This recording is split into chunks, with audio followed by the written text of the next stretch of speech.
আসসালামু আলাইকুম ওয়া রাহমাতুল্লাহি ওয়া বারাকাতুহু।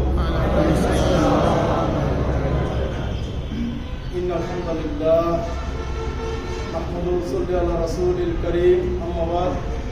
আউযু বিল্লাহি মিনাশ শাইতানির রাজীম। বিসমিল্লাহির রাহমানির রাহিম।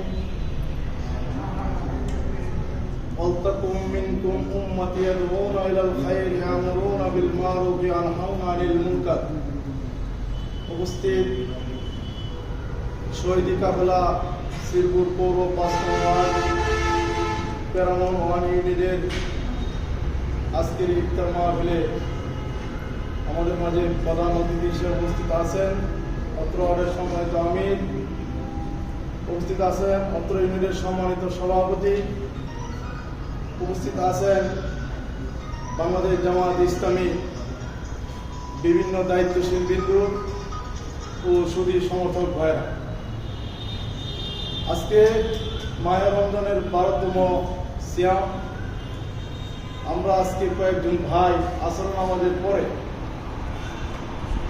আল্লাহর জমিনে আল্লাহর দ্বীনকে প্রতিষ্ঠা করার লক্ষ্যে আমরা আসর নামাজের পরে কিছু কথা শোনা এবং বলার জন্য উপস্থিত হতে পেরেছি। সেই কারণে মহান রবের কাছে শুকরিয়া জ্ঞাপন করি। আলহামদুলিল্লাহ, আলহামদুলিল্লাহ, সুবহানাল্লাহি ওয়া বিহামদিহি, সুবহানাল্লাহ, আদাদা খালকিহি, আদাদা খালকিহি, ওয়া রিদা নাফসিহি, ওয়া রিদা নাফসিহি, ওয়া জিনাতা আরশিহি, ওয়া জিনাতা আরশিহি, ওয়া মাদাদা কালিমাতি, ওয়া মিনাতাতে কালিমাতি। মহান রবের প্রশংসা জ্ঞাপন করলাম। প্রিয় ভাইরা আমার, আমি সময় বেশি নিব না, ইফতারের সময় অতি সন্নিকটে। আল্লাহ রাব্বুল আলামিন সূরা আল ইমরানের 103 নম্বর আয়াতটা শেষ করেছি। আল্লাহ রাব্বুল আলামিন বলেছেন, ওয়ালতাকুম মিনকুম উম্মাতুন ইয়াদউনা ইলাল খায়র ইয়া'মুরুনা বিল মা'রুফি ওয়া ইয়ানহাউনা আনিল মুনকার। তোমাদের মধ্যে এমন একটা সম্প্রদায় থাকা উচিত যারা সৎ কাজের আদেশ করবে, অসৎ কাজের নিষেধ করবে। প্রিয় ভাইরা আমার, আমি আপনাদেরকে জিজ্ঞাসা করতে চাই, আমাদের এই বাংলাদেশে সৎ কাজের আদেশ করার মতো লোক কম আছে না বেশি আছে? কম আছে। প্রিয় ভাইরা আমার, আমাদের এই দেশে সৎ কাজের উপদেশ দেওয়ার মতো লোক অনেকই আছে, কিন্তু সৎ কাজের আদেশ দেওয়ার মতো লোক নাই। যেমন উদাহরণ, যারা নামাজ পড়ে না তাদেরকে এক শ্রেণীর লোকেরা বলতে পারে যে ভাই চলেন নামাজে যাই, নামাজ পড়লে এত সব। কিন্তু তারা এই কথা বলতে পারে না যে আজান দিলে তোমার দোকানপাট বন্ধ করে তোমার জামাতে চলে আসতে হবে, এরকম বলতে পারে না। এটা না হলো আদেশ।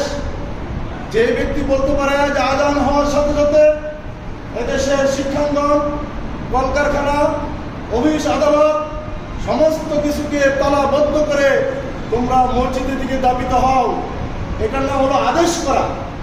আর যদি বলেন ভাই আজান হয়েছে চলেন যাই নামাজ, এটার নাম হলো উপদেশ। আল্লাহকে এখানে উপদেশের কথা বলেছেন না আদেশের কথা বলেছেন? আদেশের কথা।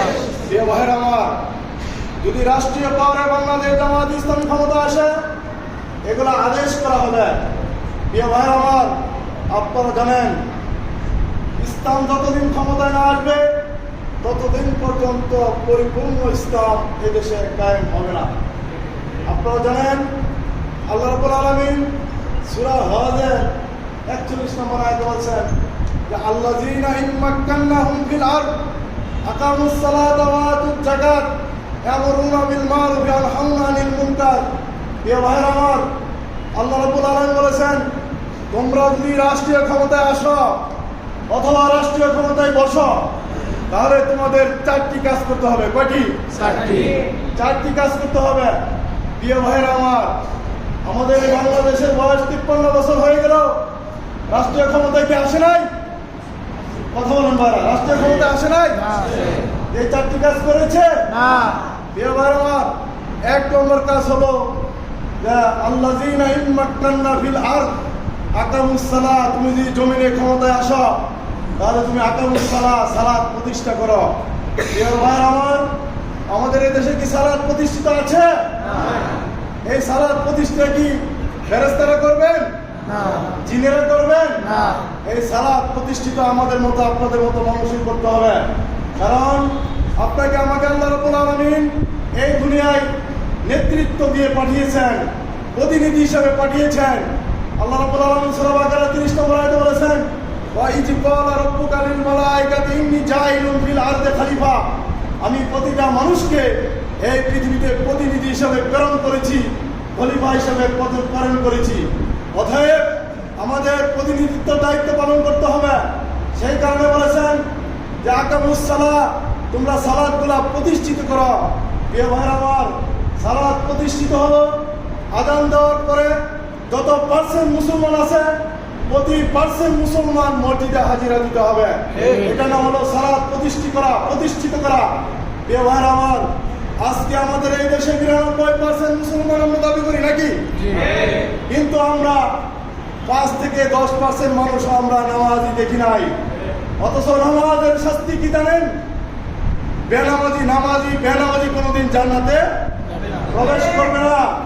আপনারা জানেন আল্লাহ রাব্বুল আলামিন বলেছেন, যখন জান্নাতে আপনারা প্রবেশ করবেন, যারা নামাজি তারা জান্নাতে যাবে, যারা রোজাদার ভাই বলেছেন রাইয়ান দরজা দিয়ে তাদেরকে জান্নাতে ঢুকানো হবে। যারা জান্নাতে যাবেন তারা বলবেন, জান্নাতে থেকে বলবেন ফি জান্নাতিন ইয়াতাসাআলুন আনিল মুজরিমিন। জান্নাতীরা বলবেন জান্নাতে থেকে, হে পাপিষ্ঠ ব্যক্তিরা, হে পাপিষ্ঠ বন্ধু বান্ধবরা, হে পাপিষ্ঠ আত্মীয় স্বজন, হে পাপিষ্ঠ পাড়া প্রতিবেশী, যারা আমাদের সাথে চলেছিল, তাদের উদ্দেশ্যে বলবে যে তোমাদেরকে জাহান্নামে কে পাঠালো? তোমাদেরকে সাকার নামক জাহান্নামে কে পাঠালো? তখন জাহান্নাম থেকে তারা আওয়াজ করবেন যে আমরা জাহান্নামে এসেছি। আমরা কি করতাম? কালু লাম নাকু মিনাল মুসাল্লিন। আমরা মুসল্লি ছিলাম না, আমরা নামাজি ছিলাম না। আমরা মানুষ নামাজ গেলে আমরা বলতাম যে তোমরা নামাজ পড়ো, আমরা নামাজের প্রয়োজন নাই। নাউযুবিল্লাহ। এরকম এক শ্রেণীর লোকেরা বলে না? তারা ওই দিন জাহান্নামে থেকে বলবেন কালু লাম নাকু মিনাল মুসাল্লিন। আমরা মুসলমানদের অন্তর্ভুক্ত ছিলাম না, নামাজিদের অন্তর্ভুক্ত ছিলাম না, সেই কারণে নামাজের জাহান্নামে এসেছি। ওয়ালাম নাকু নুতঈমুল মিসকিন। নামাজি ছিলাম না, আর ছিলাম না কি? গরিব অসহায় মানুষকে আমরা খেতে দিতাম না। আমরা পেট পুরে খেতাম, আমরা ভালো ভালো খেতাম, কিন্তু গরিব অসহায় মানুষকে আমরা খাবার দিতাম না। তারা আমাদের কাছে খাবার চেয়ে আমরা সিকড়ি মেরে ধমক করে বের করে দিতাম। এই কারণে আমরা জাহান্নামে এসেছি। প্রিয় ভাইরা আমার, আল্লাহ রাসূল সাল্লাল্লাহু আলাইহি ওয়াসাল্লাম বলেছেন, তোমরা যদি তোমার তরকারি যদি কম হয়ে যায়, যে প্রতিবেশীর হক আদায় না করতে পারো, না দিতে পারো, তাহলে তোমরা সেই তরকারিতে একটু ঝুল বাড়িয়ে দাও, তাহলে তোমরা প্রতিবেশীকে দিয়ে তোমরা খাবার খেতে পারবা। আমাদের এই রমজান তাই শিক্ষা দিয়েছে। প্রিয় ভাইরা আমার, আমরা যতক্ষণ পর্যন্ত মানুষের দুঃখ দুর্দশার পাশে আমরা না দাঁড়াবো, ততক্ষণ পর্যন্ত আমরা মানুষ হতে পারবো না, মুমিন হতে পারবো না। প্রিয় ভাইরা আমার, তারপরে বলেছেন, দ্বিতীয় বলেছেন আতুক যাকাত। তোমরা যাকাত প্রতিষ্ঠা করো। রাষ্ট্রীয় ক্ষমতায় আসলে কি করতে হবে? প্রিয় ভাইরা আমার, আমি দেখেছি এখনো আমাদের কাছে প্রতিদিন প্রতিনিয়ত এদেশের বিক্ষোভ থেকে শুরু করে অনাহার, অত্যাচার, জুলুম, নির্যাতনের শিকার এই দেশের মানুষ। আমি এখানে বসার পরে একটা ফোন আসে, বললো যে একটা অসহায় মানুষ, তার খাবার দেওয়ার মতো কোনো লোক নাই, আপনি একটু ব্যবস্থা করেন বাংলাদেশ জামাত ইসলামের পক্ষ থেকে। এখানে বসার পরে ফোন এসেছে 2 লক্ষ চিঠি থেকে। প্রিয় ভাইরা আমার, যদি জাকাত ভিত্তিক অর্থ ব্যবস্থা চালু